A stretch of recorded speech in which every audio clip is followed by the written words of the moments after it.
Dieu l'a voulu ainsi, mais eux, ils se prennent pour des dieux. Certes, j'ai commis une erreur impardonnable par notre société désorientée. Face à la mondialisation, vous vous demandez certainement ce que j'ai fait pour mériter la prison. Dans ma sac. J'ai volé, mais pas l'argent de n'importe qui. J'ai volé l'argent de mon frère Mayoro Sam, un grand frère de même sang a porté plainte contre moi, même Kalimatou. Il a fallu le faire et je l'ai fait.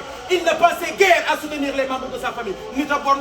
Tu as fait de la prison pour avoir dérobé l'argent de ton propre frère? Absolument. Moi, j'ai fait de la prison pour 1000 faits. Hein? Oui. Une promesse m'était faite depuis mon plus jeune âge. Il nous avait promis de l'emploi. Alors, je suis resté plusieurs années sans rien voir de cette promesse. Alors, j'ai décidé d'entreprendre. De créer moi-même mon propre emploi. En faisant quoi? Je me suis mis à agresser des gens.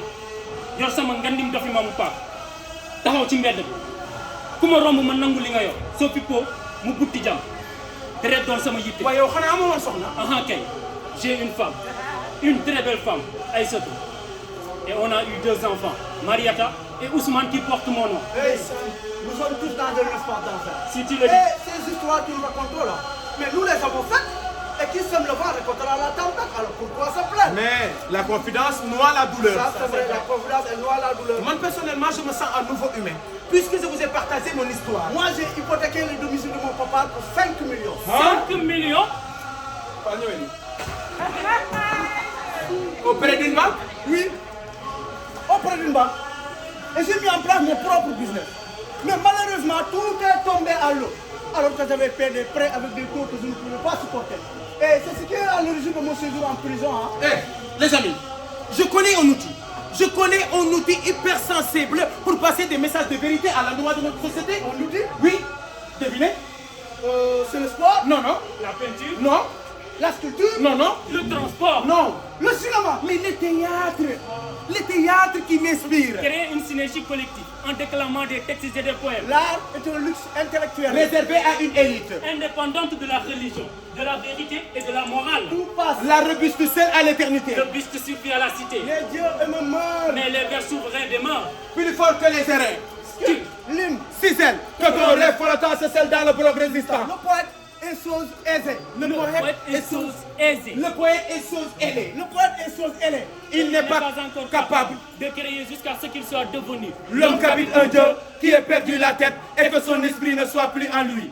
Yakarek bopp yi ubbu may lal sunu dund méngoog weccet wu rot ci ganu si suuf sëgg te ñu bëgg a sëgg siggi waaleeg naataange yitte doon gëstu ba xam lu war a réew mi jëm ci sànq ñoo lànk dinañ fëgg sunu dënn fi ku rëccu lu waral ñu nekk ba tey soog di xippi ngir gis xippi suñuy gët te xool mooy tax ñu gis te ku xool ba gis safaan wi fipp nar a tënk xel ba rootal ngi gis askan wi tekk seen i ndigg taxaw di gis réew mi di raam di daagu ba nar a tàbbi ci teerub sànku suñu wareef doon joxoñ baaraami tuuma ñi ko sabab duñ ci tàyyi ne ku juddoo ci réew lii mooy sagam te noo këpp paanu xel yi na xi te rootal meneen ba xam soppi jëf wax ak njiit ba xam lag seentu naa tànge fa naaj wa tànge jëmbal dëgg ak njàngaleem ba xam-xam sax dàq Alhamdulillah.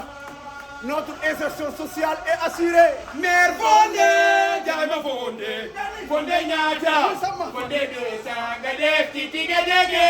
Mère Fondé, Diama Fondé, Fondé Nyata, Fondé de Sangadef, Titi Gadege. Mère Fondé, Diama Fondé, Fondé Nyata, Fondé de Sangadef, Titi Gadege.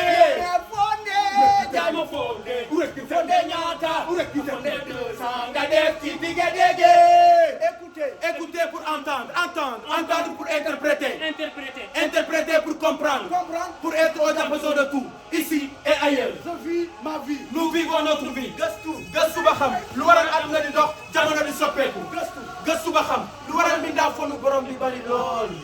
Bëgguma dégg tënn rek nga damm noonu. del saytu observation. J'observe pour en déduire une finalité. Se comporter à l'égard du monde comme si rien n'allait de soi. Attention, tout ceci à travers un domaine bien déterminé. Le quatrième art. Mesdames et messieurs, sans m'embrasser de surélture, je m'avais immédiatement plongé dans le vif du sujet. Ce serait une tournure pléonastique, voire une tautologie de dire que l'heure est grave. En effet, au moment où l'opposition s'organise dans les coalitions les plus hétéroclites et les plus contre nature, hein? Pas de politique. Le quatrième Ah, art, c'est le théâtre, c'est mot solennel, Simple. harmonieux et artistique. Kii mooy ki ma dolli doole moom théâtre ba ma yëg sama bopp di xam man maay kan. waaye théâtre waaye benn la ko fi ñaar. On y aduna odo. Ala ko buri welde théâtre. Duma law man duma law Samba du law. ku fi laaw jox maw jalañ mbaa doo fi waaw laaw wallaay du ma laaw man du ma laaw Samba du laaw ku laaw walaaw ay waay du ma laaw man du ma laaw Samba du laaw fii ku fi laaw jox maw jalañ mbaa doo fi laaw ay waay du ma laaw man du ma laaw Samba du laaw fii ku fi laaw jox maw jalañ mbaa doo fi laaw ay waay du ma laaw man du ma laaw Samba du laaw fii ku fi laaw jox maw jalañ mbaa doo nee leen lebu yandoo joo sànni baalam deesu gisul dara mali maaram ndooy jox maw jalañ mbaa doo fi laaw ay waay du ma laaw man du ma laaw Samba du laaw fii ku fi laaw jox maw jalañ wo po lan la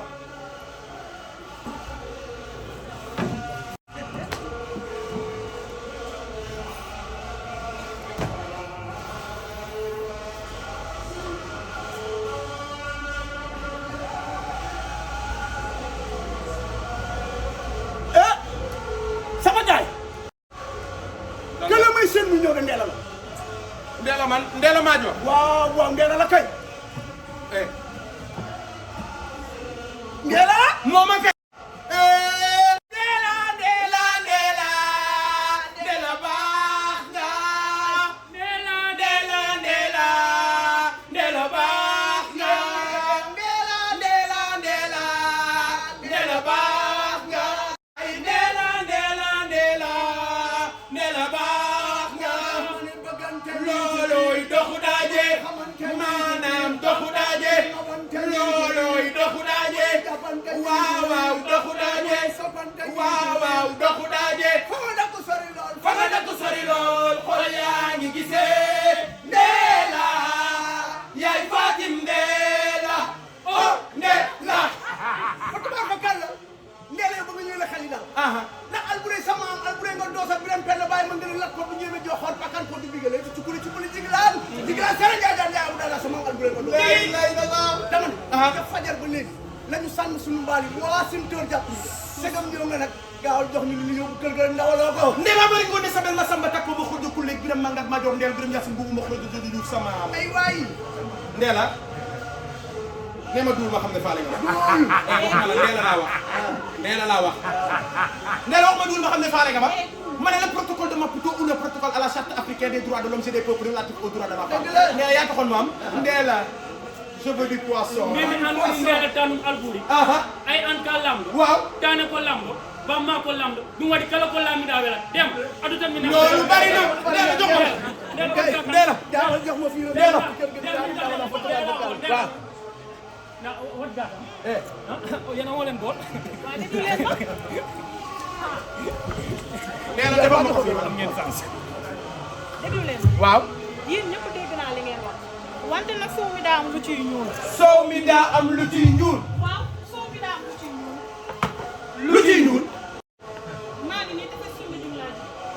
laa ilaaha ñaar ko teesee bu yaraax tefe soo tefe si war naa ko te boobu ba léegi benn jën bi képp laa fi yore te mënuma koo jox kii di bàyyi gi ci def. waay woo waay Ndella yow jama ko ñeenta ak seen uwengo peres bu bàyyi waay pour jàkka gi yaa waay yow Ndella maa la dalal bàyyi tefes yi yow maa la xamal jën bu ñorul bu xaay ba jarañ yaaf sëdd maa la ko xamal tey jii nga mokkal am benn jën bi sa xel di yaar kan nga ko war a jox si Ndella waaye Ndella noo ko maa jox jën bi waaye muy ma ne du la ko jox man la koy jox Ndella fii ku la fi waay defar rek ku ne def na la ko fajar nga fi daan ñëw waxtu bi tollu tur lay sëm si du dëgg mu seet du buy tefes gi 4 heures du matin man ak yow rek ci tefes gi Ndella boobu seet dina ma yërëm la fii laa ko doon yóbbu gersu taatu tóokóor gee laa ko doon yóbbu boo xam la ba nga tàng jër pour bañ nga seet Ndella man la ñu wax ne benn à la saveur de Kirène avec une bouteille d'hirondelle distillée à la couleur coccinelle jox ma jën Ndella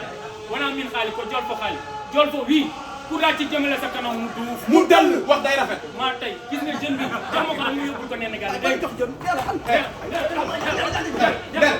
Ndella jox ma jën bi yaay gaal dem na géej yaay dem na géej yaay gaal dem na géej lebu mali marem doyo géej ga sambara yaay mole nojo yaay gaal dem na géej ni géej su gaal demee géejoo géej ga sambara yaay mole nojo yaay wal ma lebu ndoy yaay wal ma lebu ndoy kër ñoom papa doyo géej ga sambara yaay mole nojo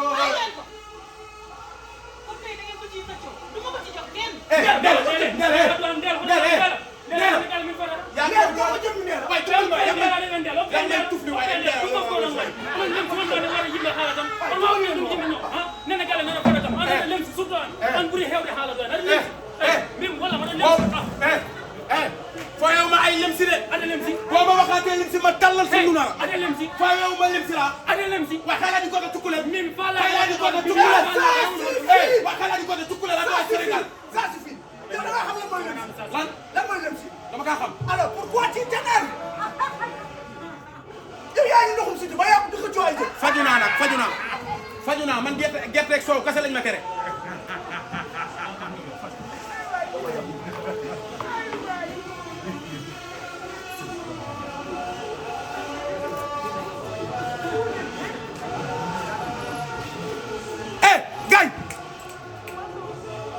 États-Unis nga dene may seet xoolal jéggil bato bi sa bët bi na dépassé bato bi xoolal États-Unis nga dene ci lampam ñu rafet ya laa ilaha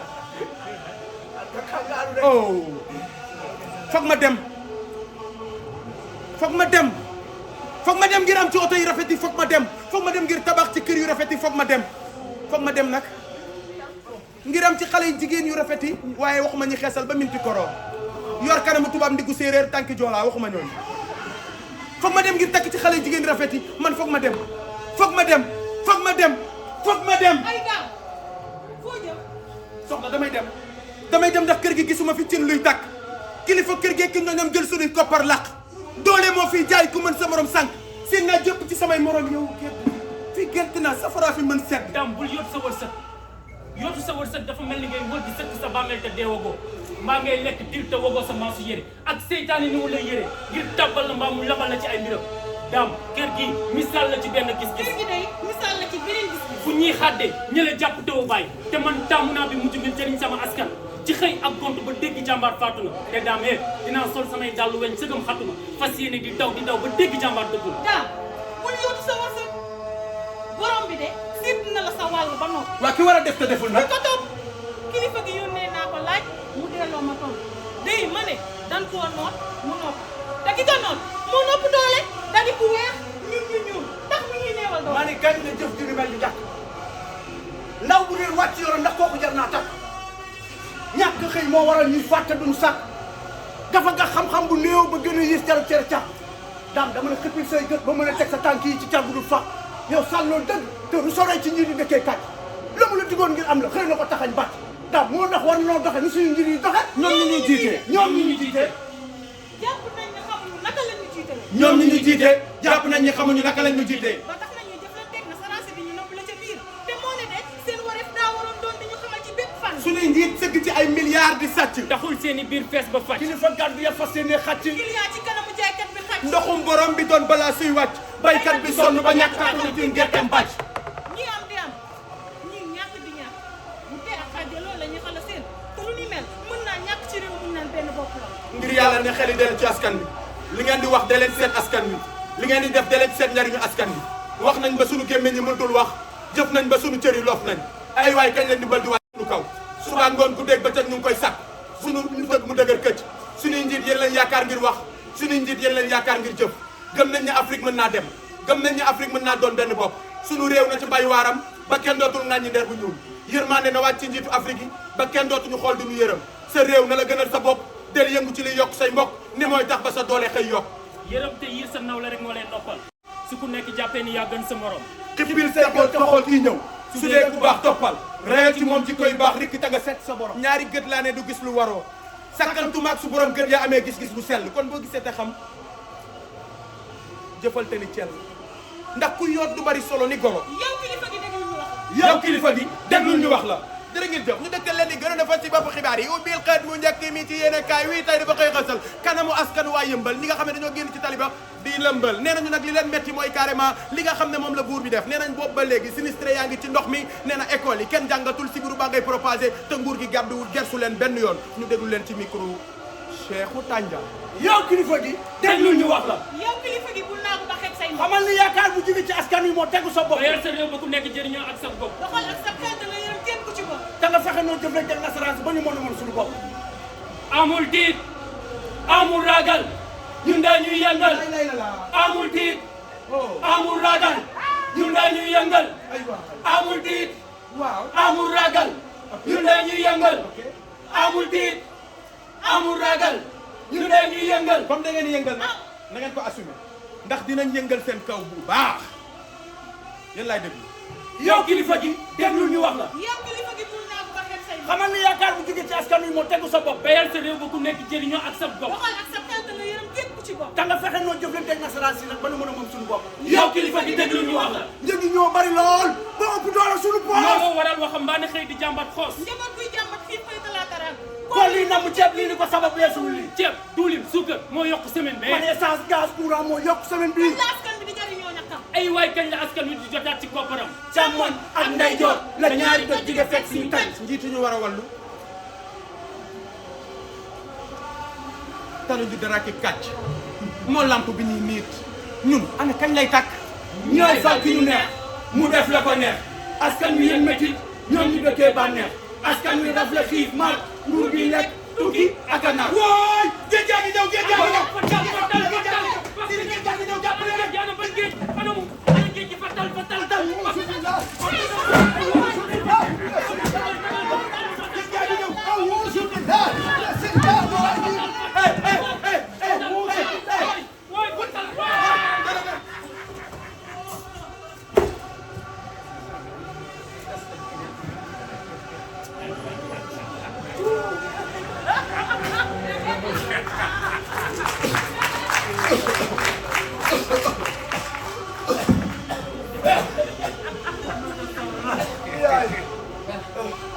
sama daalu càmmooñ sama daalu càmmooñ Seydi Ndiaye ana sama yaay. ah. ndox mi daa sax xorom. ndoxu géej la ndoxu géej la du neex.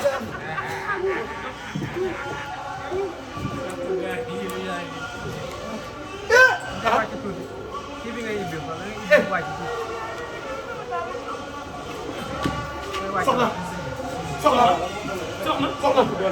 1 2 3. 3 2 1. 1 2 3. 3 2.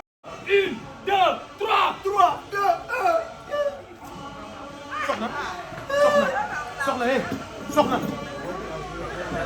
3 2 1. 1 2 3. 3 2 1. 1 2 3. 3 2 1. 1 2 3. soxna soxna soxna soxna soxna.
L'heure est venue d'apporter du changement dans l'environnement politique.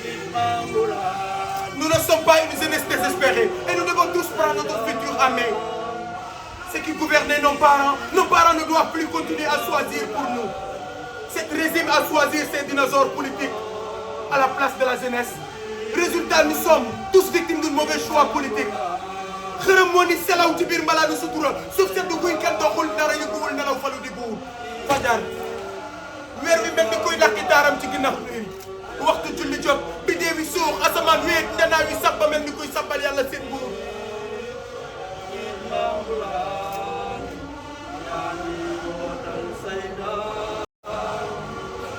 nge yaakaar ba kawar espèce ba doole yaakaar am na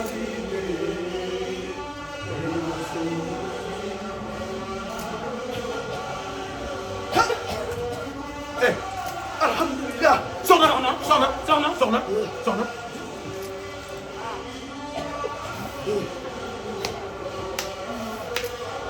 soxna soxna soxna soxna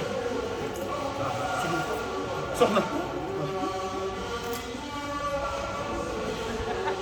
géej gaa ngi séqi jéego jëm suñu kaw njiit ñu war a wallu ñàkk gis-gis buñ ko saafara te moo ne day mën naa xëy ba yàq lépp lu mu ca noonu. bàyyi leen xel ca la xew ca géej ndax. bàyyi leen xel ca la xew ca armeeru Tëngéej. bàyyi leen xel ca la xew ca Caaroy Géej. askanu lëmb bu lenn delloor ñenn ci askan wa takku xeex war na woowu askan kon wàll. Le Sénégal fait partie des pays les plus violents au monde à cause de la morphologie de ses côtes et du manque de stratégie efficace de lutte contre les réseaux côtières. Ce qui fait que d'ici à l'an 2100, toutes les villes côtières risquent d'être englouties par l'océan, du fait de l'érosion côtière et l'avancée de la mer. Alors que plus de la moitié de la population vit sur les côtes où sont installées 85% des industries hôtelleries. Aujourd'hui, la question n'est pas de savoir si cela va arriver. Mais quand Cela arrivera. c'était une annonce d'utilité publique. Hakkunde mi Allah noon. Jooni noon. Sénégal daal yërmu màgget foo ci làmb day net. Maintenant à qui la faute? À qui la faute? La faute aux Occidentaux. La faute aux Africains. La faute à nous Sénégal. Ils ont peur. Qui ont peur? Mais nos dirigeants africains. De qui ont-ils peur? Ils ont peur des dirigeants occidentaux. Ah, nos dirigeants africains ont peur des dirigeants occidentaux. Ragal du jéggi raay. La Tobac Seras. Le courage n'est pas l'absence de peur, mais la maîtrise de celle-ci. Ils ont peur de dire laissez-nous faire les choses nous-mêmes. Hé, vous les dirigeants africains, si vous avez peur, que doit faire la jeunesse? Partir. Je pars. Je pars. Je pars. Moi aussi je pars. Alors, venez prendre vos gilets. Égal ticket, égal gilet. Pas ticket, pas gilet. Nous partons tous en Europe. Allez, allez, allez, allez. Ticket, égal gilet. Pas ticket, pas gilet.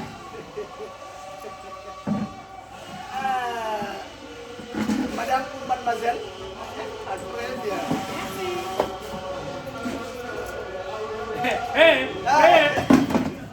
Béninois ou Sénégalais? Hey, Guinéen 100%. Amidou Samba Dalanda Diallo. Alors, gilet égale ticket. Pas ticket, pas gilet. Marié ou célibataire? Divorcé récemment. Néanmoins, nous partons. Alors, nous partons tous en Europe. Gilet égale ticket. Pas ticket, pas gilet. Le compte à rebours est lancé. Dem rek, dem rek, dem rek, dem rek, dem rek, dem rek, dem rek. Man mii di wax ak yéen je suis diplômée en sciences politiques, diplômée en commerce international, diplômée droit des affaires. Sama diplôme yooyu yëpp dama ko fi ne ñëpp lijjanti ba am lu ma duggee ci gaal gi. Waaw ma dugg ci gaal gi di wuti leneen lu gën li fi nekk.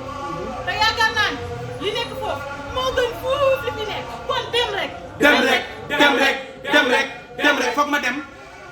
Li tax ma dem mooy ab réew bu demee ba jariñatul ay ndawam sàkki pexe du dëgg. Foog ma dem. Dem naa ñaari yoon, benn yoon gaal gi xar, beneen bi ñu delloo si ma. Bi ma ñëwee di entreprendre ko tàmbali jaay café. Janvier ba février weer ak morom ba jege lool ma dajale ci 300 000 ñu leb ma ma leb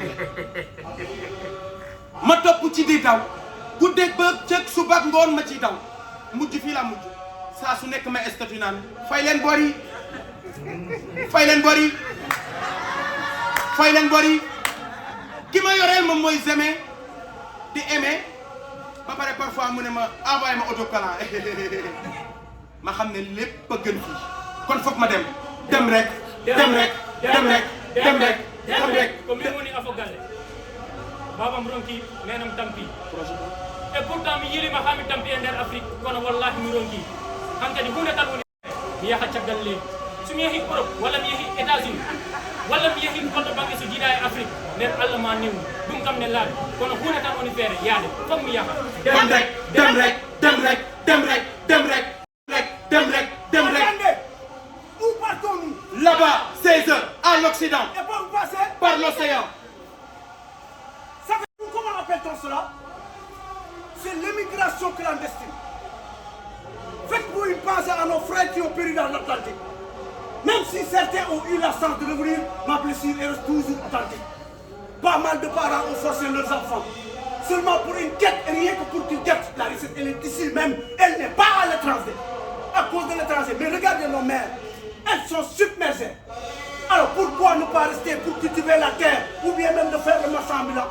Plutôt que de penser à traverser la mer, de grâce développons notre continent afin qu'il soit plus grand. Autant on suspend ton vol. Le peuple qui son ras-le-bol. Pendant ce temps, nos dirigeants passent au vol des milliards du contribuable. Ceci pousse la jeunesse sans nul doute à la fuite. Une force intégrante perdue au profit de l'Occident. Laissant derrière nous la misère, la famine, détruire un bloc compact comme dans un accident. Cri de désolation ou poème de la misère africaine. Esclavage, esclave africain hier. Esclave africain aujourd'hui. Esclavage, esclave africain pour toujours. Même itinéraire, sud, vers le nord. En moins d'une semaine, plus de 700 jeunes ont péri dans les océans glaciaux méditerranéens, fatigués de vivre et peur de mourir. Notre peur la plus profonde n'est pas que nous ne soyons pas à la hauteur. Notre peur la plus profonde est que nous sommes puissants au-delà de toute limite. L'opprimé et l'oppresseur sont tous deux dépossédés de leur humanité. Une vision qui ne s'accompagne pas d'action n'est que rêve. Une action qui ne découle pas d'une vision, c'est du temps perdu. Mais une vision suivie d'une action peut changer le monde. L'année 2016, elle a été l'année la plus triste pour les candidats d'Ivoire au non-retour. Désarroi, désespoir. Et la misère pousse les jeunes Africains à se lancer dans cette aventure sans lendemain. Nos dirigeants africains n'ont pas besoin de passer par les eaux pour se rendre à l'Occident. Il suffit juste de délivrer un passeport diplomatique avec pour profession la fille du président. La nièce du président, La jambe du président. ou même les chiens des présidents africains détiennent leur passeport diplomatique. Pendant ce temps, des milliers et des milliers de jeunes Africains meurent dans l'océan glacial méditerranéen. Si l'on pouvait donner une autre appellation à la misère, j'allais l'appeler africain de l'humiliation. L'océan glacial méditerranéen est devenu cimetière glacial pour la jeunesse africaine. Et aucun dirigeant africain ne lève le petit doigt. À quand la fin du massacre? Ce qui m'a assourdi, c'est le silence de nos dirigeants. Ils préfèrent fermer les yeux à la situation, mais je ne sais pas ce qui leur arrive. Ils sont seulement animés d'une absence de vision et d'une absence de politique migratoire. Et cela donne un échec lamentable de la politique économique que le gouvernement a mise en œuvre. Chantage permanent à l'aide au développement. Des migrants toujours indésirables. Quand L'Africain restera-t-il chez lui afin de travailler pour son continent? certains pensent que nous ne sommes pas capables de déterminer notre propre politique économique nationale. C'est pas vrai. Je dis non. Nous disons Non.